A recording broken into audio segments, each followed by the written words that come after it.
Баршаңызға қайырлы күн. Бүгін сіздермен өте оңай, құрамы бар жоғы 2 заттан тұратын пайдалы майонезсіз салаттың рецептісімен бөлісемін. Бізге қажет сәбіз, қызылша, сарымсақ және аскөк. Өзіңіздің қалауыңыз бойынша кез келген аскөкті пайдалана берсеңіз болады. Алдымен сәбізімізді үккіштен өткізіп аламыз.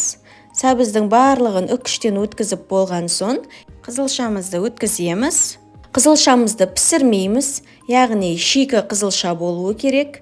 Піспеген қызылшаның құрамында витаминдер толықтай сақталады және дәмі де ерекше болады. Түскі асқа немесе кешкі асқа ұсынсаңыз, тамақпен ерекше үйлесіп, тәбетіңізді ашады. Міндетті түрде жасап көріңіздер, каналыма тіркелуді ұмытпаңыз. Қызылшадан соң сарымсағымызды осылай үккіштен өткіземіз.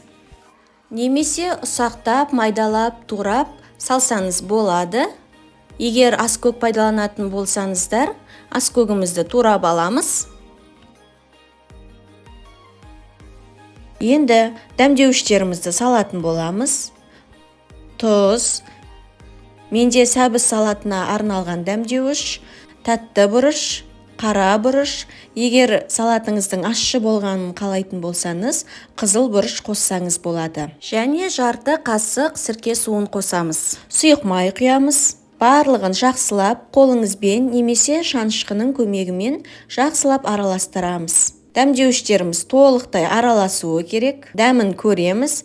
Егер дәмінде тұзы жеткіліксіз болып немесе қызыл бұрышы жеткіліксіз болса, қайта қосамыз. 2-3 сағаттай тоңазытқышқа қоямыз. Сол кезде дәмдеуіштер бір-біріне толықтай сіңіп, салатымыздың суы шығып, салқын күйінде дәмі ерекше қытырлап тұрады.